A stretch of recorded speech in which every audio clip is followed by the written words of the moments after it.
Hello students, welcome to my channel no biology no life. আর আমি তোমাদের educator Shampa Saha. আজকে আমরা ক্লাস 12-এর মানুষের জনন চ্যাপ্টারের বায়োলজিতে নিষেক সম্পর্কে জানবো।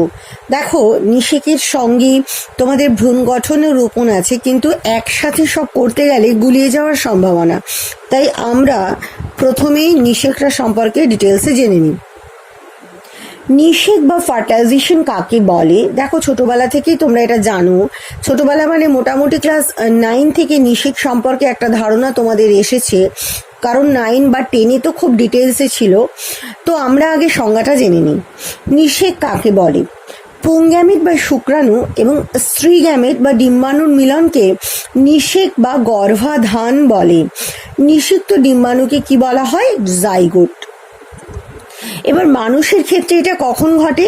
দেখো, ডিম্বাণু নিঃসরণের সময় যৌন মিলন ঘটলে নিষেকের সম্ভাবনা সবচেয়ে বেশি, কারণ ডিম্বাণু নিঃসরণের 6 থেকে 7 ঘন্টার মধ্যে নিষেক না ঘটলে ডিম্বাণু কিন্তু বিনষ্ট হয়ে যেতে পারে।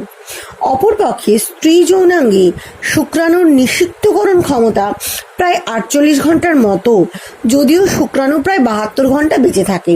অর্থাৎ নারী দেহে আসার পর শুক্রাণু 72 ঘন্টা অর্থাৎ প্রায় 3 দিন বেঁচে থাকলেও তার কিন্তু নিষিক্তকরণ ক্ষমতা 3 দিন থাকে না, মাত্র 2 দিন থাকে বা 48 ঘন্টা। এই 48 ঘন্টার মধ্যে সে যদি কোনো নিঃসৃত ডিম্বাণু পায় তবেই কিন্তু ফার্টিলাইজেশন সম্ভব, নচেত নয়। স্থান কি? নিষেক প্রধানত ফ্যালোপিয়ান নালীর ঊর্ধ্বাংশে বা অ্যাম্পিউলার মধ্যে সম্পন্ন হয়। এবার আমরা একটু পদ্ধতিটা সম্পর্কে ডিটেলসে জানবো এবং জেনে রাখো যে এই পদ্ধতিটাকে মোট 6টা ভাগে ভাগ করা হয়েছে খুব সহজে তোমাদের বোঝার জন্য। সেটা কি কি? দেখো, প্রথমে হচ্ছে জনন কোষের ক্রিয়া। এখানে আমরা জানি পুংজনন কোষকে বলে শুক্রাণু বা স্পার্মাটোজোয়া বা স্পার্ম, একই কথা কিন্তু। এবং স্ত্রী যে জননকোষ তাকে বলা হয় ডিম্বাণু। এবার শুক্রাণুটা কিরকম দেখতে? শুক্রাণুর মস্তক আছে, গ্রীবা আছে, দেহ আছে, লেজ আছে, এই 4টে ভাগ।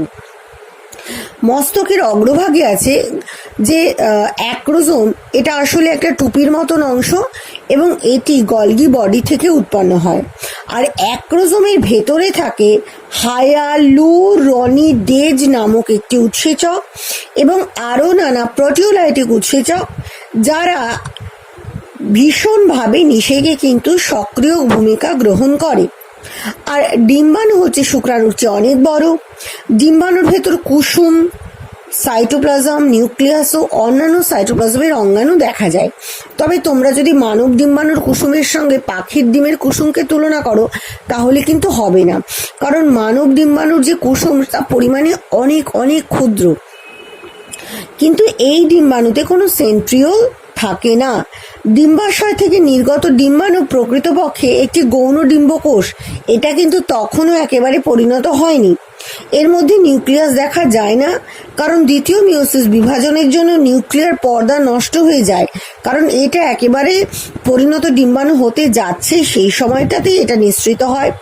ডিম্বাণুর প্লাজমা মেমব্রেনের বাইরে একটি তরল পদার্থপূর্ণ স্থান থাকে, এটি পেরিভাইটালাইন স্পেস বলে। আমরা পরে যখন শুক্রাণু ও ডিম্বাণুর গঠন সম্পর্কে ডিটেলসে জানবো তখন এগুলো সম্পর্কে আমি বিস্তারিত আলোচনা করব। এবার জেনে রাখো যে এই পেরিভাইটালাইন স্পেসের বাইরে একটা সুস্পষ্ট কোষবিহীন গ্লাইকোপ্রোটিনের স্তর থাকে, একে বলা হয় জোনা পেলিউসিডা। আর জোনা পেলুসিডার বাইরে গ্র্যানিউলোসা কোষের অনিয়মিত স্তর ছড়ানো থাকে এবং একে কেন বলা হয় করোনা রেডিয়েটা? আমি একটু বলি। কারণ হচ্ছে রেডিয়েশন মানে ছড়িয়ে যাওয়া, আর এই যে স্তরটা এটা দেখে মনে হয় যেন চারিদিকে ছড়িয়ে যাচ্ছে, রেডিয়েট করছে, তাই জন্য এর নাম হচ্ছে করোনা রেডিয়াটা। তো যখন এই নিষেক পদ্ধতিতে প্রথমে স্ত্রী দেহে ডিম্বাণু ও পুরুষ দেহে শুক্রাণু তৈরি হয়ে গেল, এরপর শুক্রাণু এসে স্ত্রীদেহে পতিত হলো। দ্বিতীয় ধাপ হচ্ছে ক্যাপাসিটেশন। সদ্য নির্গত শুক্রাণুর দেখো ডিম্বাণুকে নিষিক্ত করার কোনো ক্ষমতা থাকে না, অর্থাৎ শুক্রাশয় থেকে যে শুক্রাণু বেরোয় সে কিন্তু নিষেক ক্ষমতা সম্পন্ন নয়। সাধারণত 5 থেকে 6 ঘন্টা সে যখন স্ত্রী জননাঙ্গে থাকে, অর্থাৎ স্ত্রী দেহে আসার পরেই কিন্তু এই শুক্রাণুর নিষিক্ত করার ক্ষমতা জন্মায়, এবং সেটা আসার সঙ্গে সঙ্গে নয়, 5 থেকে 6 ঘন্টা থাকার পর। এপিডিডাইমিসে থাকবার সময় অ্যাক্রোজোমের ওপরের প্লাজমা পর্দায় গ্লাইকোপ্রোটিন এবং কোলেস্টেরল জমে প্লাজমা পর্দাকে খুব শক্ত করে তোলে, এবং ক্যাপাসিটেশনের সময় ওই গ্লাইকোপ্রোটিন এবং কোলেস্টেরল প্লাজমা পর্দা থেকে বেরিয়ে যায়। তাহলে তোমাদের মূলে প্রশ্ন একটা জাগতেই পারে যে হোয়াট ইজ ক্যাপাসিটেশন। দেখো, স্তন্যপায়ী প্রাণীদের শুক্রাণুর যে সক্রিয় হওয়ার ক্ষমতা তাকে ক্যাপাসিটেশন বলে। দেখো, ক্যাপাসিটি মানে ক্ষমতা, যোগ্যতা কোনো কিছু করার। তো এখানে ক্যাপাসিটেশন মানে শুক্রাণু নিষিক্তকরণ করার ক্ষমতা অর্জন। ক্লিয়ার? অর্থাৎ কিনা শুক্রাণু যখন নিষিক্ত করার ক্ষমতা অর্জন করলো, ক্যাপাসিটেশন তাকেই বলা হয়। এবং বারবারই বলে দিচ্ছি যে পুরুষ দেহে থাকাকালীন কিন্তু শুক্রাণুর এই নিষিক্তকরণ ক্ষমতা জন্মায় না, অর্থাৎ ক্যাপাসিটেশনটা কিন্তু স্ত্রী দেহে আসার পরেই সম্পন্ন হয়। তাহলে আমাদের প্রথমে হয়ে গেল জননকোষ তৈরি, দ্বিতীয় হয়ে গেল শুক্রাণুর ক্যাপাসিটেশন অর্থাৎ নিষিক্ত করার ক্ষমতা অর্জন, তৃতীয় হচ্ছে এবার দেখা, ডিম্বাণু ও শুক্রাণুর দেখা বা ডিম্বাণু শুক্রাণুর সাক্ষাৎ। স্ত্রী জননাঙ্গে শুক্রাণু আসার পর 5 মিনিটের মধ্যে, অর্থাৎ উইদিন 5 মিনিটস কিন্তু এটা জরায়ু ও ফ্যালোপিয়ান নালীর সংকোচনের ফলে ফ্যালোপিয়ান নালীতে এসে পৌঁছে গেল, এবং ফ্যালোপিয়ান নালীর অ্যাম্পিউলাতে ডিম্বাণু ও শুক্রাণু কাছাকাছি এলো, অর্থাৎ তাদের সাক্ষাৎ হলো। ডিম্বাশয় থেকে নির্গত ডিম্বাণু যদি 24 ঘন্টার মধ্যে নিষিক্ত না হয় তাহলে কিন্তু ওটা অবশ্য করেই নষ্ট হয়ে যাবে। শুক্রাণু নিষিক্ত করার ক্ষমতা 24 থেকে 48 ঘন্টা থাকে, কিন্তু ডিম্বাণুর হচ্ছে ততটা নয়, অর্থাৎ বেরোনোর পর 24 ঘন্টার মধ্যে যদি সেটা নিষিক্ত না হয় তাহলে কিন্তু সেটা অবশ্য করেই নষ্ট হয়ে যাবে। তাহলে দেখা হওয়ার পর 4th স্টেপ অর্থাৎ অ্যাক্রোজোম বিক্রিয়া বা acrosome reaction. What is acrosome reaction? ক্যাপাসিটেশনের সময় অ্যাক্রোজোমের পর্দা শুক্রাণুর প্লাজমা পর্দার সাথে যুক্ত হলো। এবার এর ফলে অল্প পরিমাণে অ্যাক্রোজোমের উৎসেচক বেরিয়ে গেল। এর উৎসেচকের মধ্যে এই হায়ালুরোনিডেজ থাকে, এবং জেনে রাখো এই হায়ালুরোনিডেজ হচ্ছে ভীষণ করোসিভ একটি উৎসেচক। করোসিভ মানে যেটা ক্ষত সৃষ্টি করতে পারে, ছিদ্র সৃষ্টি করতে পারে, ভেদ করতে পারে। আর এটা বেরোনোর সঙ্গে সঙ্গে অ্যাক্রোজোম সহ নিউক্লিয়াস জোনা পেলুসিডা অর্থাৎ ডিম্বাণুর যে বাইরের স্তর জোনা পেলুসিডাকে স্পর্শ করে ফেললো, অর্থাৎ কিনা করোনা রেডিয়াটা ভেদ করে ভেতরে চলে গেল এবং জোনা পেলুসিডাকে স্পর্শ করলো। এবং জোনা পেলুসিডা স্তরে নির্দিষ্ট শুক্রাণু গ্রাহক থাকে। দেখো, আমি একটু বলে দিই যে শুধু যে শুক্রাণুই ডিম্বাণুর ভেতরে প্রবেশ করলে এমন নয়, ডিম্বাণুরও কিন্তু শুক্রাণুকে গ্রহণ করার জন্য কিছু ক্যাপাসিটি থাকে। সেটা হচ্ছে যে রিসেপ্টার্স গুলো থাকে, রাসায়নিক রিসেপ্টার যারা শুক্রাণুকে গ্রহণ করলো, এবং তার ফলে কিন্তু শুক্রাণুগুলো ডিম্বাণুর গায়ে আটকে যেতে পারলো। এই গ্রাহকগুলি আসলে কি? এক ধরনের গ্লাইকোপ্রোটিন যাকে ZP3 বলে। বারবার বলছি, হোয়াট ইজ ZP3? ZP3 আর different kinds of glycoprotein that is present on the zona pellucida of a ova. Clear? এবার এই শুক্রাণু অ্যাক্রোজোমের পর্দায় অবস্থিত প্রোটিওলাইটিক উৎসেচক অ্যাক্রোসিনের সাহায্যে জোনা পেলুসিডার মধ্যে দিয়ে একটা পথ তৈরি করলো। তাহলে কি প্রথমে করোনা রেডিয়াটা দিয়ে ছিদ্র তৈরি করলো কে? হায়ালুরোনিডেজ। এরপর জোনা পেলুসিডার গায়ে ছিদ্র করলো কে? অ্যাক্রোসিন। এবং এই অ্যাক্রোসিন কিন্তু শুক্রাণুর নিউক্লিয়াসকে ডিম্বাণুর ভেতরে প্রবেশ করতে সাহায্য করে। দেখো, প্রথমেই বলে দিই যে শুক্রাণু কিন্তু কখনোই ডিম্বাণুর মধ্যে প্রবেশ করে না, জাস্ট শুক্রাণুর নিউক্লিয়াসটাই প্রবেশ করে। তাহলে এই যে পথটা অ্যাক্রোসিন তৈরি করলো, এরপরে পেরিভাইটালাইন স্পেস এবং ডিম্বাণুর প্লাজমা পর্দা অতিক্রম করে শুক্রাণুর নিউক্লিয়াস ডিম্বাণুর সাইটোপ্লাজমে প্রবেশ করলো। ক্লিয়ার? এবার এই অ্যাক্রোজোম টুপির যা কাজ তা হয়ে গেল। এরপরে হলো কর্টিক্যাল বিক্রিয়া। দেখো, কর্টিক্যাল রিঅ্যাকশনটা কি? ডিম্বাণু প্লাজমা পর্দার নিচে একটি পর্দা বেষ্টিত দানা থাকে। এটিকে কর্টিক্যাল গ্র্যানিউলস বলে। কেন বলে? কারণ দানা আছে, এবং কর্টেক্স মানে আমরা জানি যে ডিম্বাণুর বাইরের স্তর, অর্থাৎ একেবারে বাইরে যে করোনা রেডিয়াটা, জোনা পেলুসিডা, ভাইটালাইন স্পেস, এগুলোর পরে হচ্ছে গিয়ে এই কর্টিক্যাল দানা যুক্ত স্তর। এই কর্টিক্যাল গ্র্যানিউলসের মধ্যে প্রধানত প্রোটিন থাকে, মিউকোপলিস্যাকারাইড থাকে। প্রথম শুক্রাণুটি যখনই জোনা পেলুসিডায় প্রবেশ করলো, সঙ্গে সঙ্গে ক্যালসিয়াম আয়ন ডিম্বাণুর প্লাজমা পর্দা ভেদ করে ডিম্বাণুর সাইটোপ্লাজমে প্রবেশ করলো, এবং কর্টিক্যাল গ্র্যানিউলস থেকে যে রাসায়নিক পদার্থগুলো এক্সোসাইটোসিস প্রক্রিয়ায় পেরিভাইটালাইন স্পেসে গেল, এরা কি করলো? জোনা পেলুসিডের সঙ্গে যুক্ত হয়ে নিষেক পর্দা গঠন করলো। নিষেক পর্দা গঠন হওয়ার ফলে অন্য শুক্রাণু ডিম্বাণুতে প্রবেশ করতে পারে না। বিষয়টা তাহলে কি?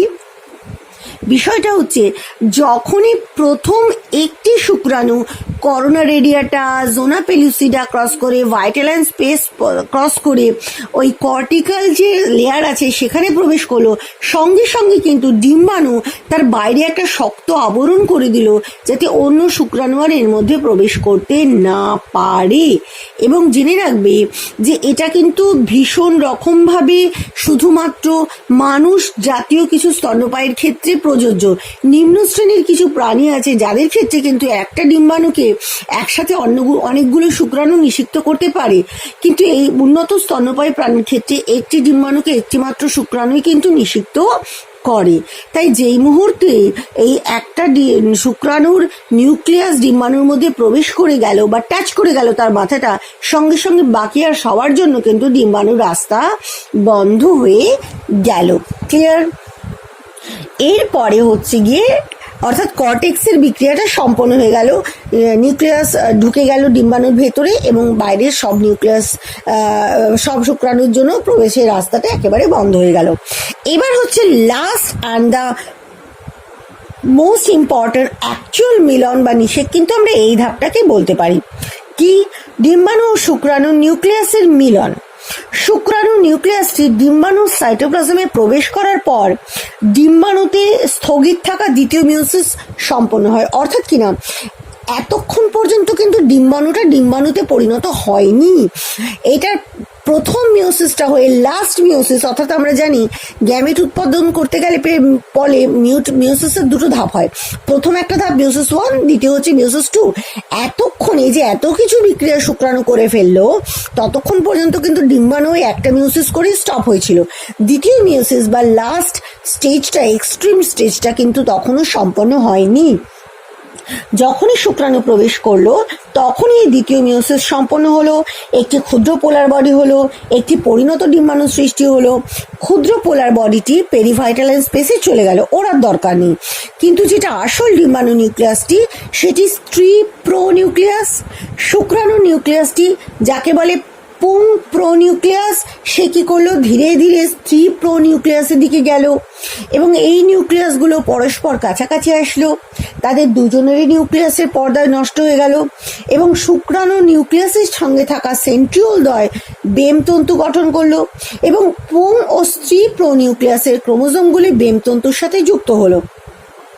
তাহলে বুঝে নাও যে এখানে পুং নিউক্লিয়াস আর স্ত্রী নিউক্লিয়াস আলাদা, কিন্তু তাদের বেমতন্তুগুলো কিন্তু পরস্পর যুক্ত হয়ে গেল, এবং শুক্রাণু ও ডিম্বাণুর ক্রোমোজোমগুলির এই যে মিলিত হওয়া, একে বলা হয় ক্যারিওগ্যামি বা অ্যাম্ফিমিক্সিস।